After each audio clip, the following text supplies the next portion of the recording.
So good afternoon, everyone. And, we want to thank you for investing 60 minutes to learn about the top 5 mistakes made during an energy performance contract and how to avoid them. So my name is Ashley Hines Lynch. I am the Director of Business Development at ECG and your host for today's webinar. Today's presenters are energy industry experts from ECG. We have Kendra McQuilton, the CEO, and we have Aldo Mazzaferra, the Director of Technical Services.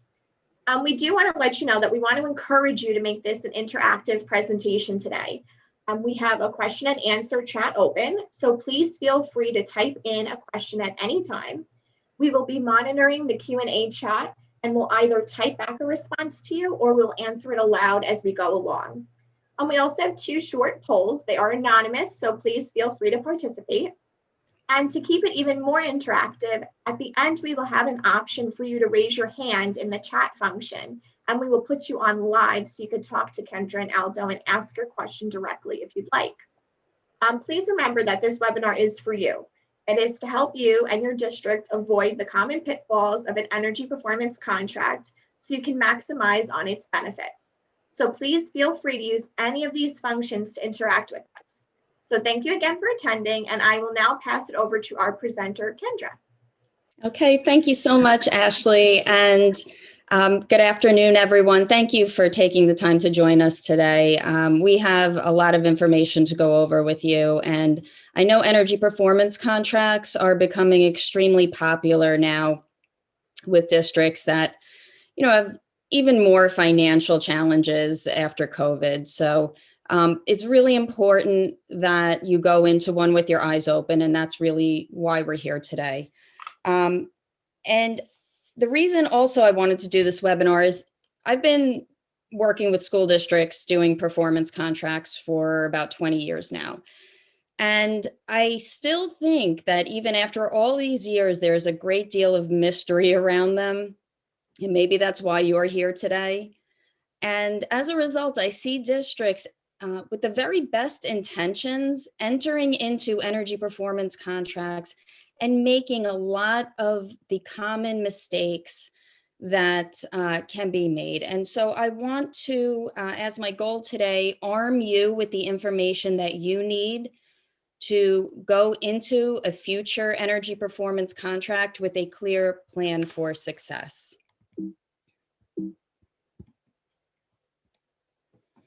Before we get into it, I just wanted to share what I thought was an interesting statistic with you. The EPA reports that our school districts in this nation are spending $8 billion annually on energy, on utilities.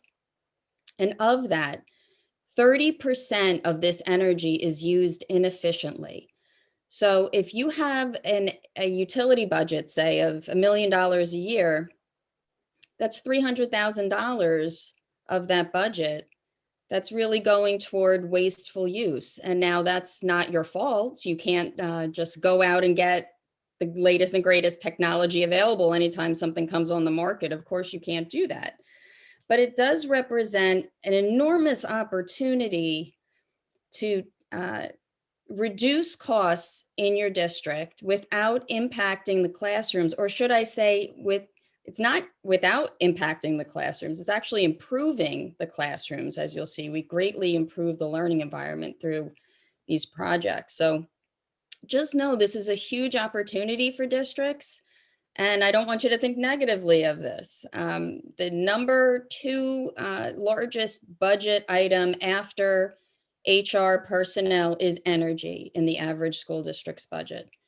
So what's good also is that performance contracts, coincidentally, on average, will reduce your energy consumption by about 30% because they're very laser focused. The only mission in an energy performance contract is what are the energy consuming systems that are in the district right now? How efficient or inefficient are they? What would it take in cost, and what would the return on investment be to replace them with the latest, most efficient technology available today, and do so in a way that's taxpayer neutral. So there is good news, and it's a good thing that you're here today because I'm going to show you how that works. All right, so before we jump into the mistakes, I will launch our first poll. So if you could take a moment to respond, it is anonymous and we will share the results after. This will just help Kendra gauge who in the audience is familiar with an EPC concept, so we can work out how to guide you through the first few mistakes. So let me open that up for you now. We will launch the poll.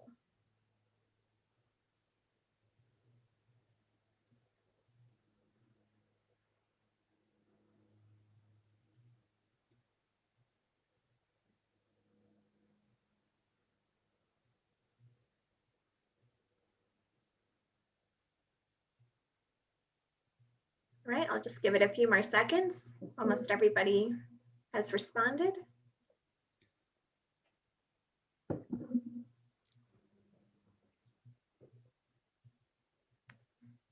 Okay, going to end the polling and I will share the results. Looks like we have a mixed bag here today, Kendra. We have some even split almost for yes and no, and some people to some extent. Okay. So thank everyone for putting in your poll results. And I'll let Kendra get back to the mistakes. Thank you, everybody, for responding. That helps steer the rest of the conversation here. So because we do have several people today that are not or have not been involved in an energy performance contract, before we delve into the mistakes, I will do a brief overview now of what is an energy performance contract or an EPC. So essentially, an energy performance contract is very different from your traditional capital projects or bonds that everyone here is used to. And a lot of the mistakes that we're going to go over has to do with a lot of school districts confusing and or conflating the work and the project that's done in an energy performance contract with what's so familiar with the bonds and with the traditional work, and confusing them and trying to use the same project teams. And that's where districts can run into trouble. But essentially an EPC is a partnership. Okay, it's a partnership, a professional services contract between your school district and what's called an energy services company, or ESCO for short, along with a company that you select to provide expert technical oversight of the project. And these companies, these ESCOs will come in, they'll respond to an RFP. And it's not a low bid, it's nothing like that. It's very different, an RFP. They will come in, they will audit your facilities. They will identify any and all energy savings opportunities. They will put together a scope of work. They will then go on to build the project in a turnkey manner. So it's kind of a hybrid. It seems like they're a contractor, but at the end of the day, they are an engineering company with experts and professional services provider. They will go on to build the project and then guarantee the energy savings. So if they guarantee that the project will pay for itself by generating $250,000 a year in annual energy savings, and that does not materialize, that company has to cut you a check for the difference. They have to make you whole. All right, so it's really a wonderful thing for districts, particularly right now. That's a very, in a nutshell explanation of the concept, but it doesn't require any out-of-pocket costs. It doesn't require floating a bond. It doesn't require a vote. There are a lot of nice aspects to an energy performance contract. But the most important thing I want to leave you with today is really understanding how unique they truly are. And the most important aspect of how unique they are is the funding source. So the entire financial foundation of an energy performance contract, the entire financial foundation, is the quality and the accuracy of the energy savings calculations that are developed by the ESCO to determine how much annual energy savings is there going to be and what is the ultimate size of the project opportunity. Okay, and you've got the contractor developing those calculations.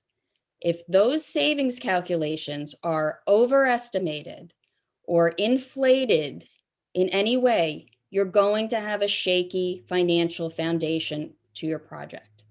And you may not even know it right away. It may be years after the ESCO leaves and you're getting your measurement and verification reports that are supposed to show you the actual savings, and they look really weird, and you're wondering, what is this? And I'll talk about that a little later, how that happens. But you just need to know that. Again, it's really important that you go into these projects with your eyes open, and that financial foundation is the most important part. So again, these projects can be enormously beneficial from many different angles. But the key is controlling the process and the ESCO properly. And I'd like you to think about it through an analogy. If your district has to do labor negotiations, for example, are you calling in, a general attorney, or are you calling in a specialist that's skilled, particularly in labor negotiations? What would give you the best outcome for a favorable result? Now, I see districts performing energy performance contracts in this way. They're calling in the general counsel firms that they know, and I'm not talking about attorneys, I'm mostly talking about architects, to perform this highly specialized defense of the school district, and going toe-to-toe with energy services companies that have a completely separate level of expertise than what the architects have. And I'm not disparaging architects. I'm friends with architects. They perform great services, but you need to know how to properly defend your district when it comes to this process. And knowing the differences, I think, can really help you do that.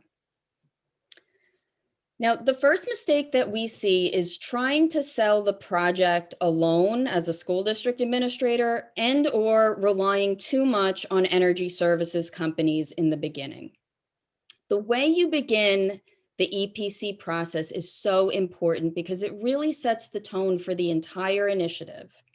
If you don't start off strong right out of the gate and in control, what could have been a great initiative for your school district can very quickly go sideways and even die on the vine and never come to fruition.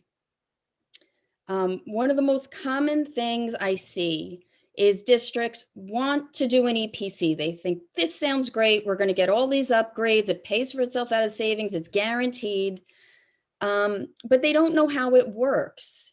These projects, if an administrator has been involved with one, that's kind of a lot. They only come around at a school district once every 10 years because of technology advances that need to occur. So what ends up happening is sometimes the school district will bring in an ESCO, like a Johnson Controls or someone, to explain to them and educate them on how the project works. Maybe that ESCO then goes on to do a preliminary report or an audit to show them what a potential project could look like, what kind of systems could be in there. Maybe that ESCO even goes so far as to go to the Board of Education to present the concept to the board and explain how it works to the board. Now, this can have many unintended negative consequences and effects on your school district. First, if you're leaning on an ESCO to do all the selling and explaining and provide all the technical answers during presentations to your board and your community, I've seen this so many times, inevitably someone stands up either from the board or the community and says, how do we trust this company? They're making all the money on the project and this sounds too good to be true. And, how do we know these numbers are correct? And, they're not impartial. And, and that is a common comment, that this concept does sound too good to be true. So you combine that with having the contractor that will ultimately win the contract doing all of the persuading, and it breeds skepticism, or it can breed a lot of skepticism. And there really aren't any good answers to those questions that may come up. The ESCO is not impartial. The ESCO is not looking out for your interests. They're looking out for their own. And there's nothing wrong with that. Okay, every business does that. But it makes it all the more incumbent upon you to recognize that lack of expertise on your side of the table and come up with an effective plan and team to counterbalance that disadvantage that you have from an expertise and knowledge point of view.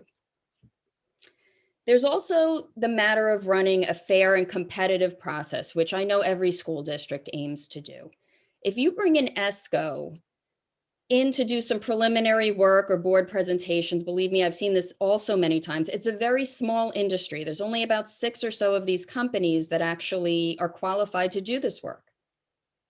And if you bring someone in ahead of time before the RFP, the other companies, they hear about it and they probably will not propose on your RFP because it takes a lot of time, money, and energy for them to do that. And if they get wind that any of their competitors might have a leg up, they'll just avoid your project opportunity altogether. And then, of course, that hurts you. You get less competition, which equals less insight on your facilities, less leverage, negotiating leverage. If you only have one ESCO that is the respondent to your RFP, you know, who else are you going to go to if you need to negotiate with them? And you're just going to receive less overall options and choices in your project for your school district.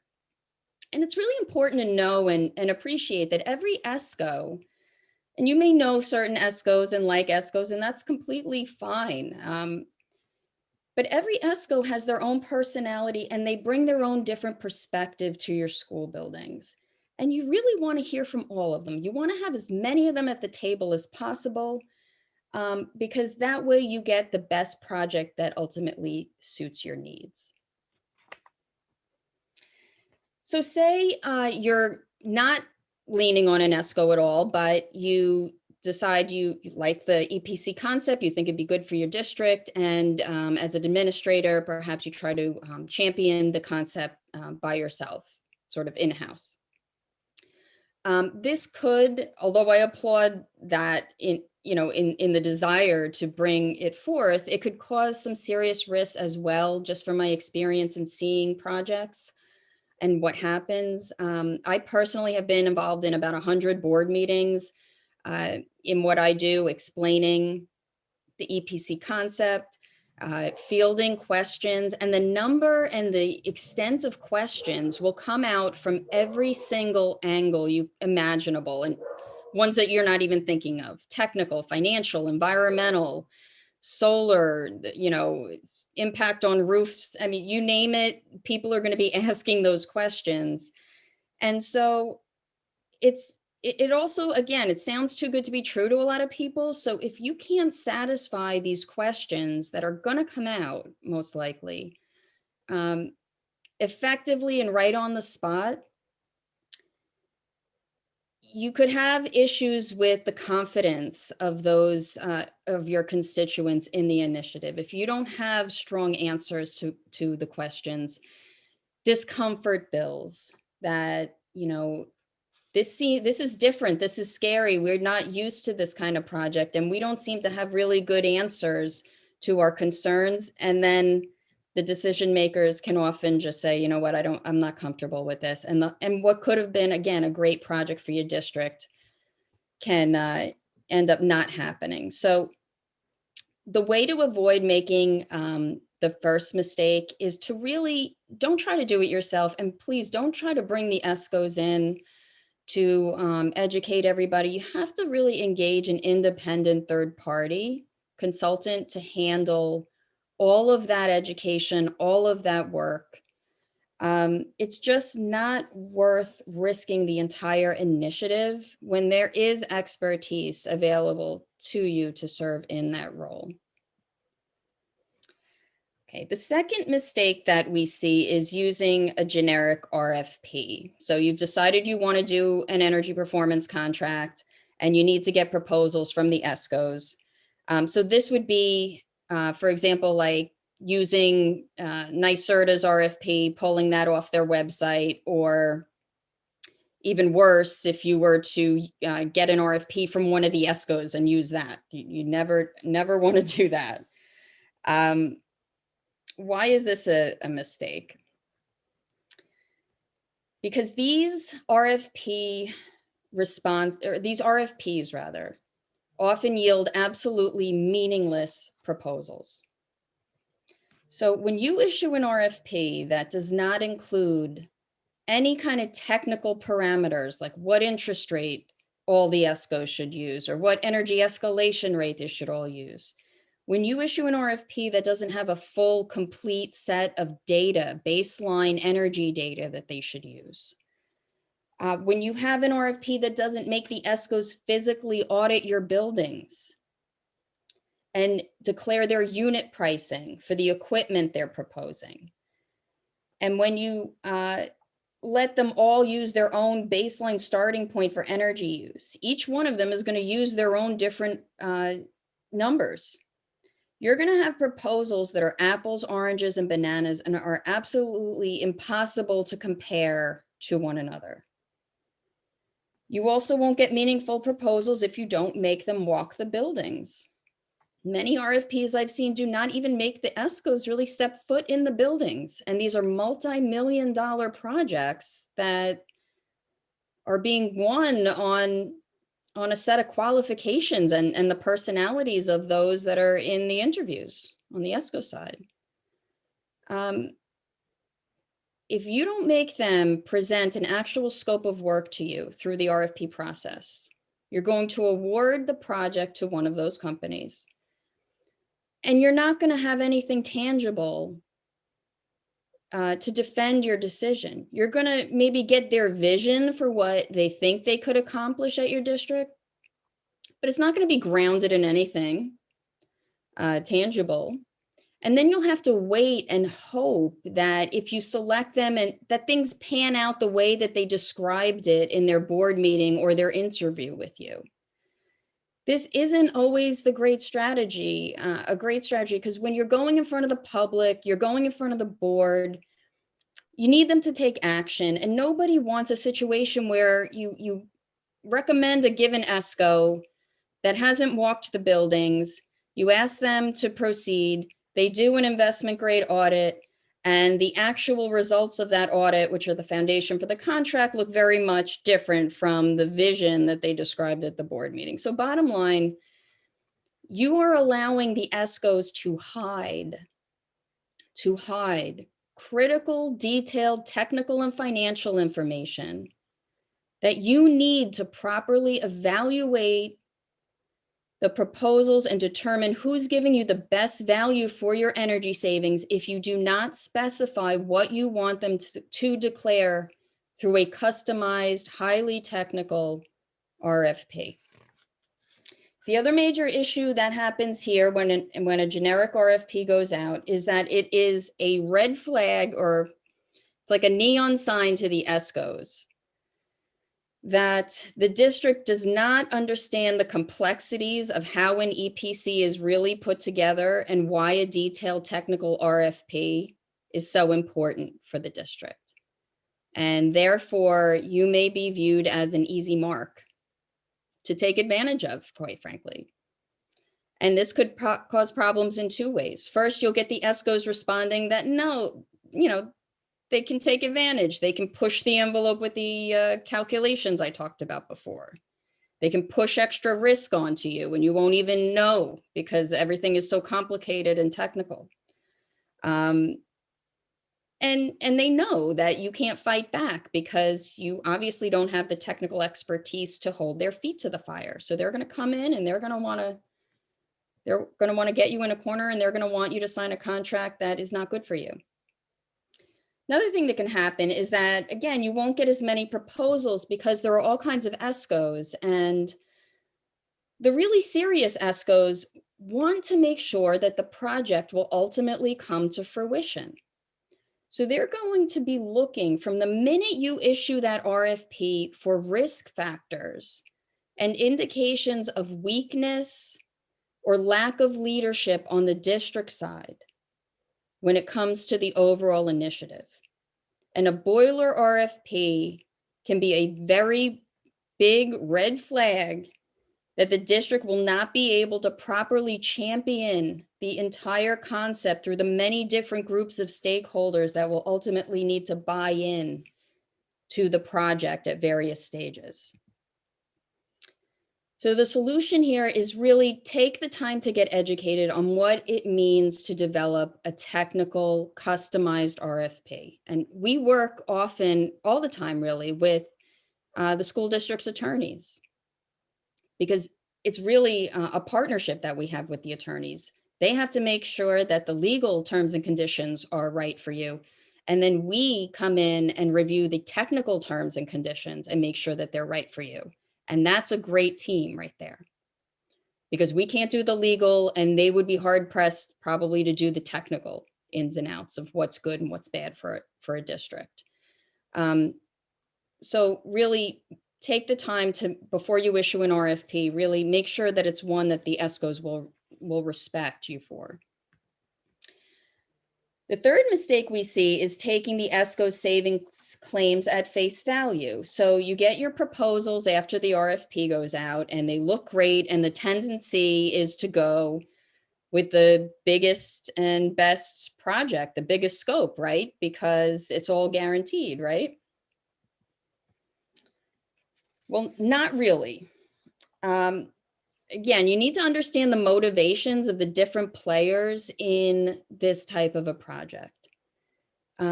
You're dealing with ESCOs that are highly incentivized to build the biggest project possible because they're paid a percentage of the construction costs, and that equals their overhead and profit.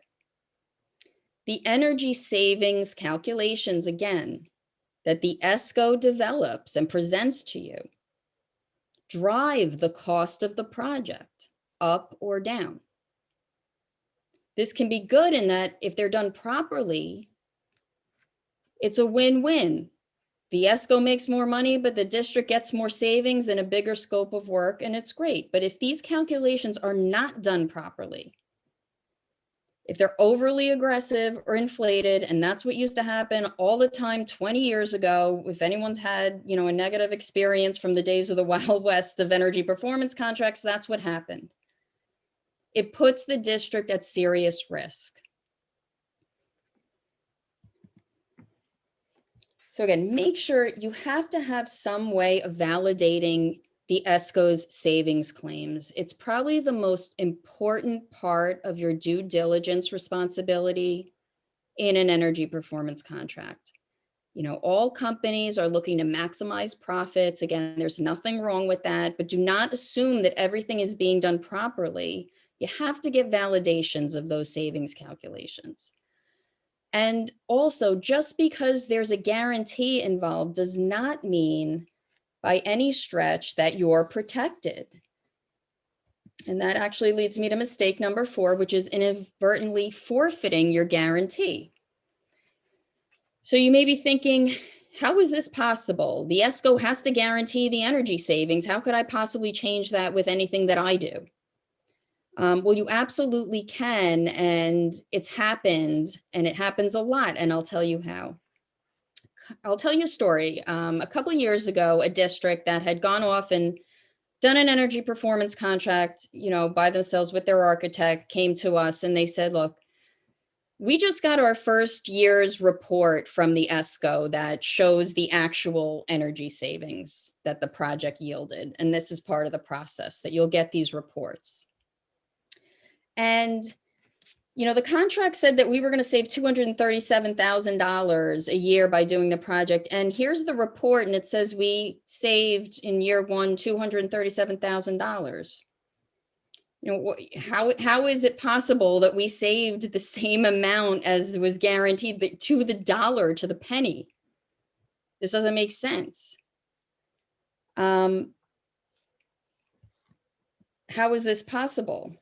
And it's very possible. Your district, and what happened here rather, is your district or the district did not understand that when signing their contract, what the various methods for measurement and verifications of the scope were. The process is called M&V for short.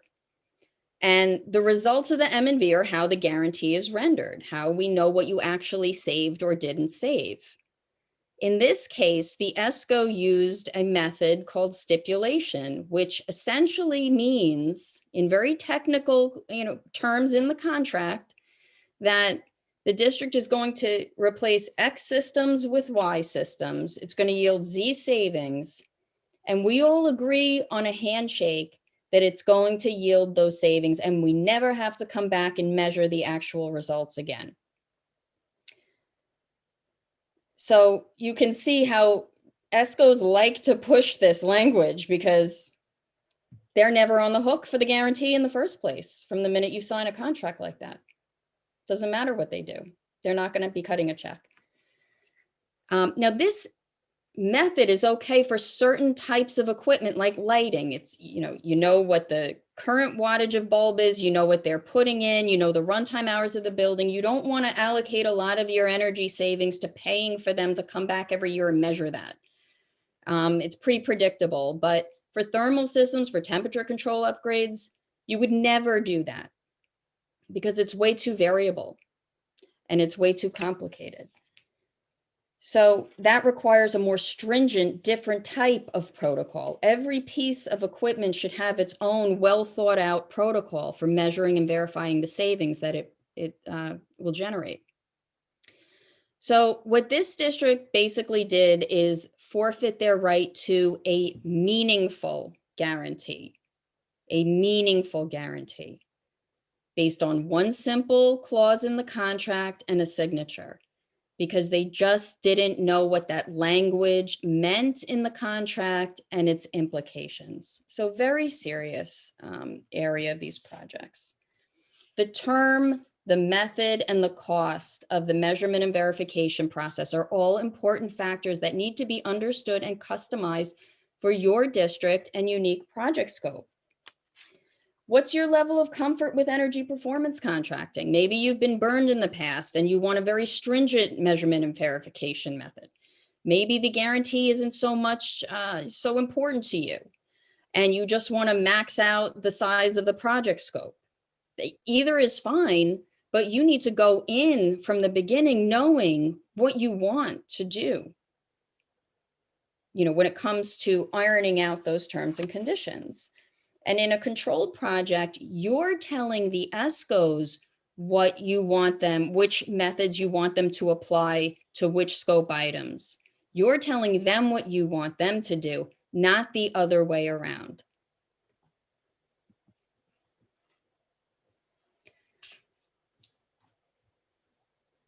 So really, how you do this, all of this has to be looked at, and you need to understand those options in the beginning to avoid making this mistake.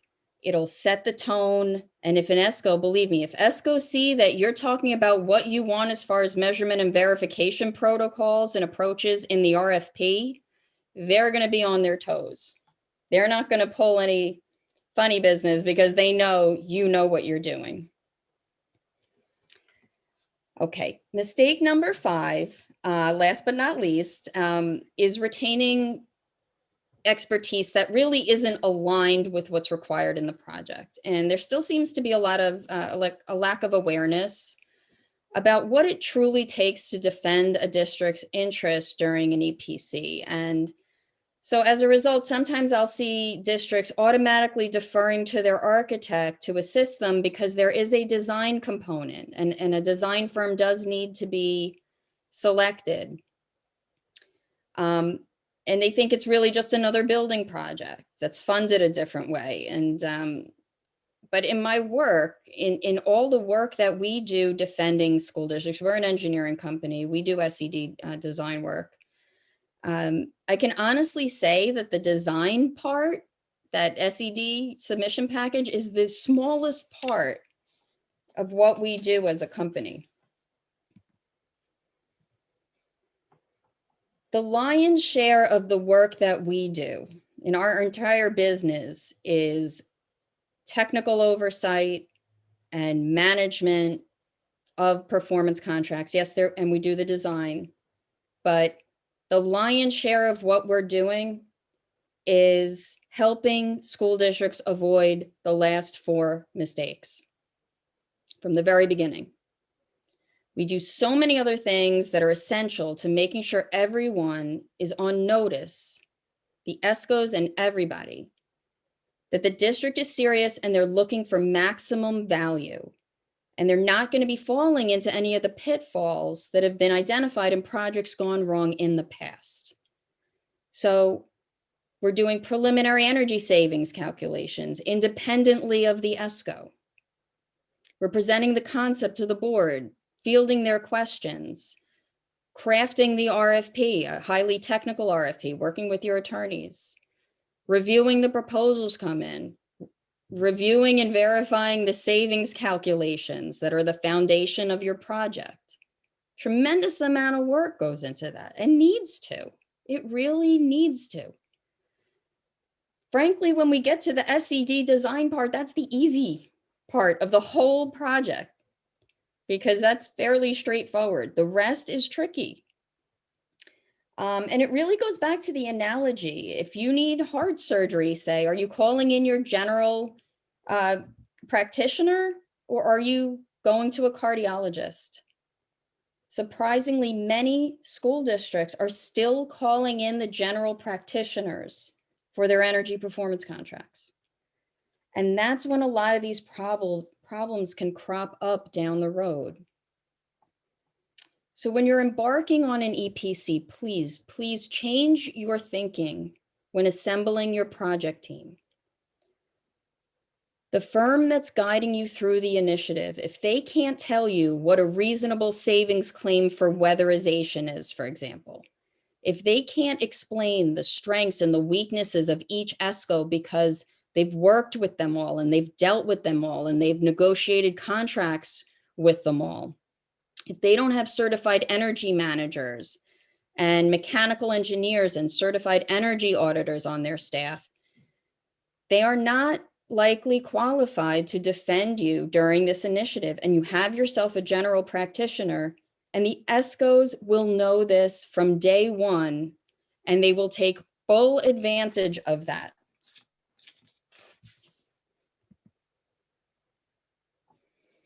Okay, so in summary, I'd like to just focus on the solutions we went over today, and I'd love to get any questions as soon as we wrap that up.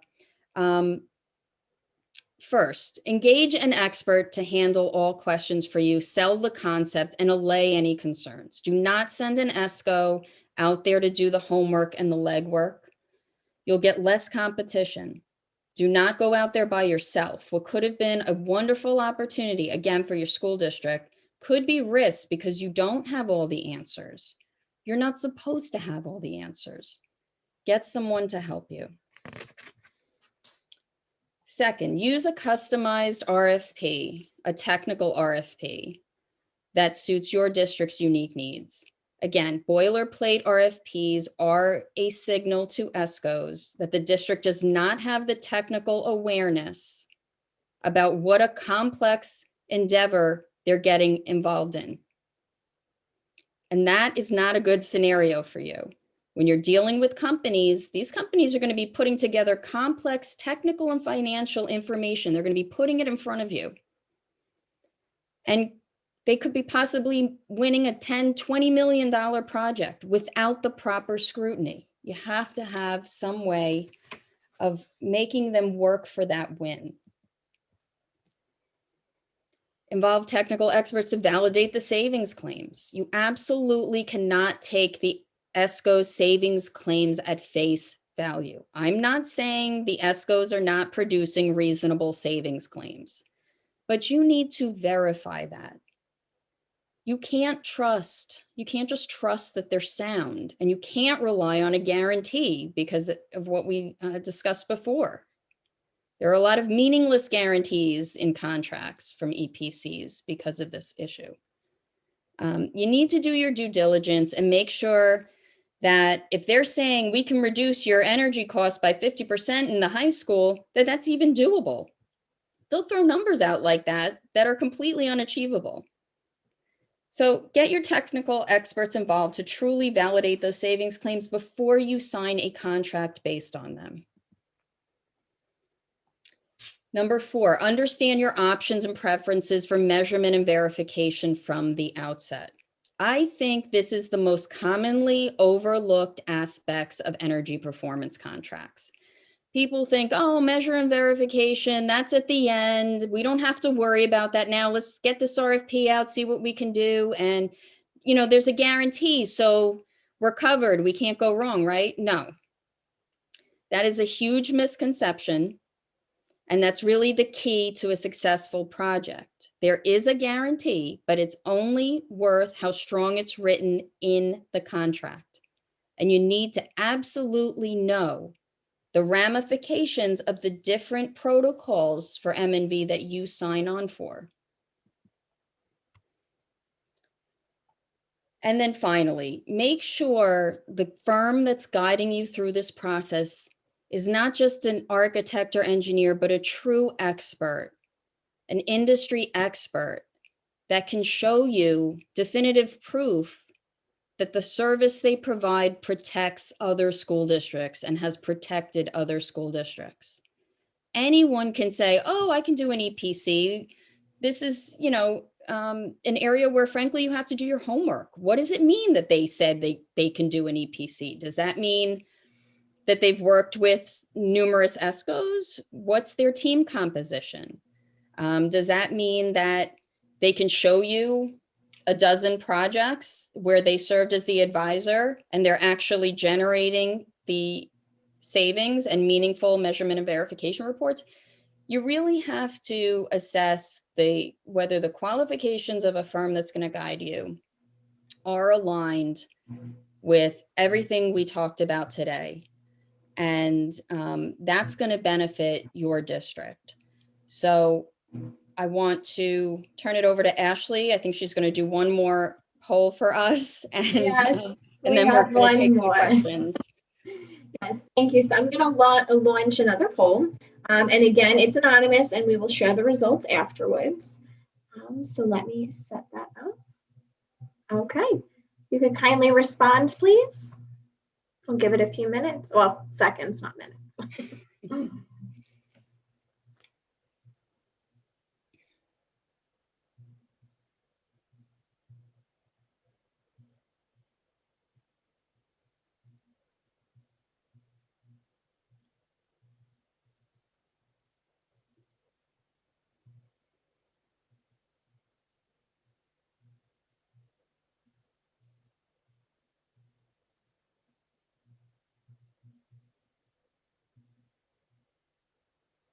All right, people are still coming in, so I'll give it a few more seconds.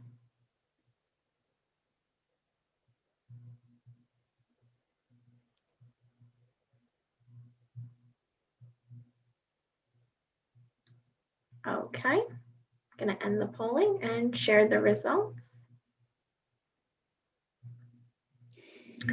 So would you feel comfortable investigating the opportunity of an EPC after learning about the ways to protect yourself? And Kendra, you did a great job because we got 83% of yes.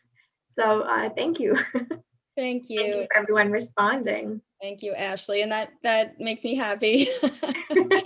Look, there's a lot to know. And Ashley, I'll wrap up now. And then we have we also have a brief survey. Ashley, do you want to tell them about that so everybody just hangs on? Yes. So Kendra, can you just go to the next slide, please? Sure. Thank you. Okay. So now is your chance to interact even more if you'd like to. We will turn on live questions. So if you do want to ask a question live, which means your little box will pop up here for everyone to see. But please raise your hand in the chat function and we will answer them in the order received if anyone is interested in going live. And as a side note, I'd like to thank everyone who's sending side questions and commentary in the chat. I know it's private, but we do appreciate you interacting with us on that. And let me just see if anyone has a hand raised. Oh, we do. Okay, I'm going to bring someone in. And Aldo, if you'd like to come back onto the screen as well, I'd appreciate it. Okay, we're bringing in Christopher. Hi, Chris. Hi. Hi, Chris Shishko from Garcia and Garcia. We've worked on a couple of, probably quite a few. Presentation was great. In terms of when we do bond projects, the local finance law allows legal fees to be paid out of the bond. Not every project does that, but have you seen that come up at all where the fees, one of the issues of bringing in experts and outsiders to advise a board on this is there is a cost associated with paying those things.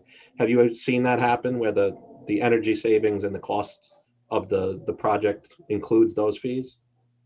Yes, we have, and our fees are actually bundled into the financing.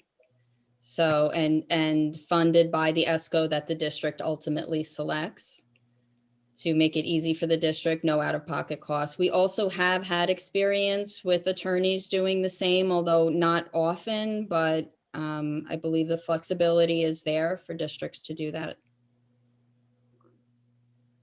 Thank you. Thank you. Okay, and Kendra, we received a question in the chat.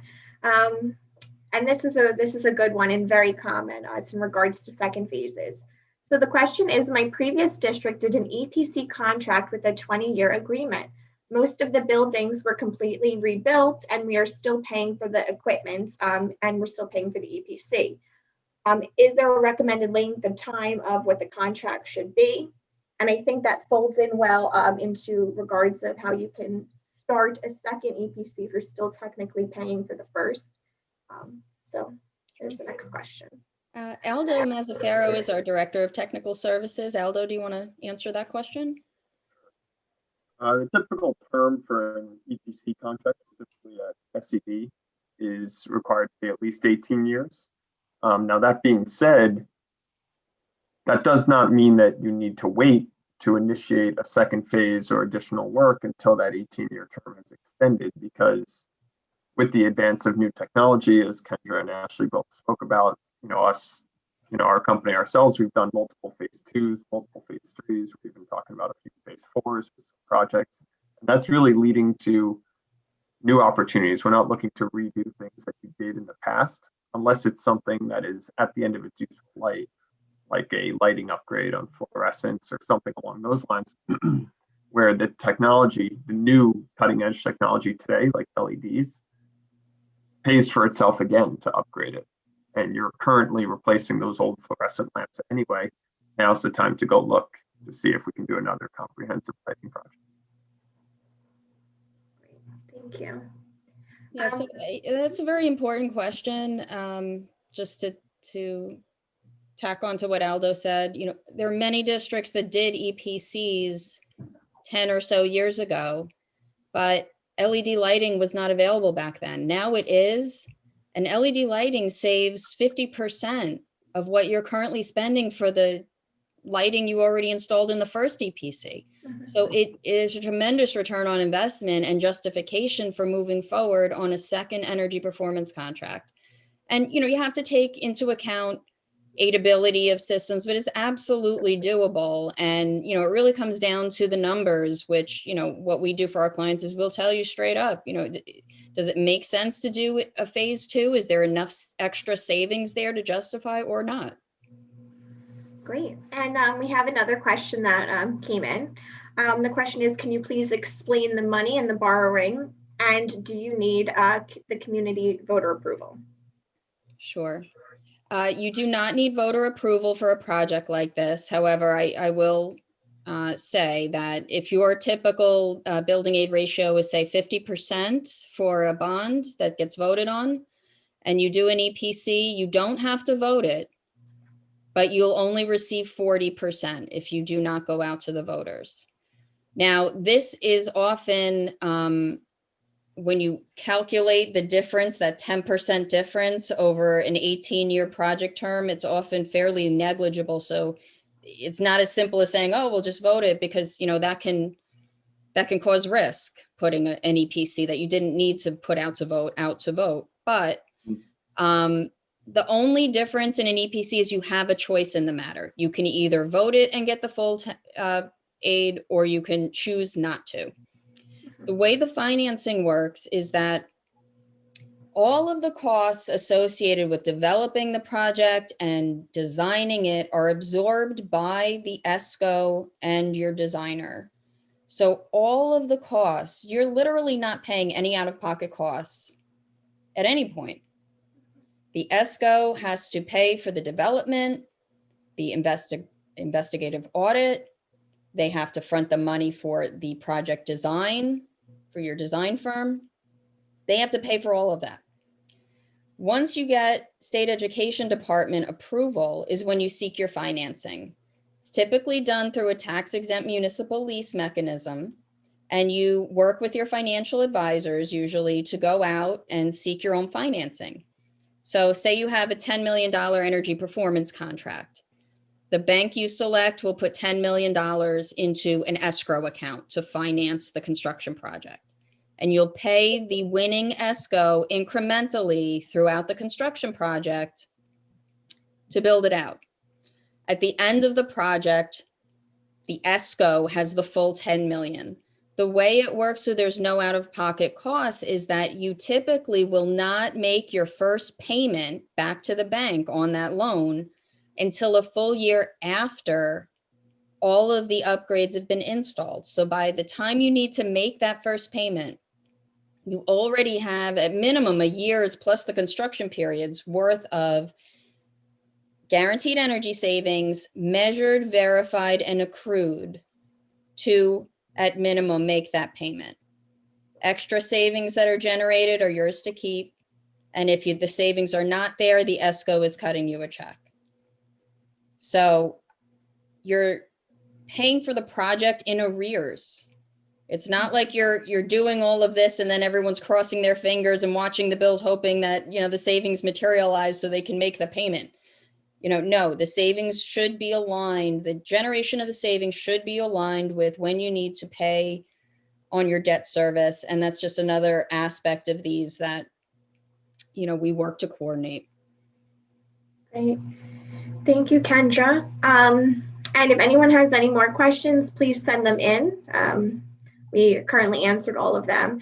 But in conclusion, we just wanted to let you know that we kindly ask that you take a moment when this closes out to fill out a very brief survey. This will help us better serve you in the future. And if you do fill it out, we will provide you with a certificate of completion for this webinar so you can add it to your professional credentials as well. And if you can take a look at this slide, we do have resources, including ECG's Knowledge Library, where this webinar and other webinars will be posted in addition to other newsworthy blogs within our industry. And Kendra, do you have anything else to add, or? Is there another question? Let me see. I think just paused it. No. Thank you, Ashley. I would just like to again thank everybody. I know it's an extremely busy time, but I do want to encourage you to explore doing an energy performance contract. We've been doing them for 20 years. And again, if you can educate your district on how to go about doing them the right way, all of these best practices have been firmly established. And we went through, there are other mistakes, but these are the most common ones. And if you get the right team in place, you will have a project that your entire district and community will be very proud of, and it'll really serve your students well in a way that is extremely taxpayer friendly during a time when everybody wants to be sensitive to all of that. So I want to thank everybody once again for your time. My email address and phone number is here. If you have any other questions, please contact me. And I wish you all the best for the rest of the 2021 school year. All right. Thank you so much, everybody. Thank you.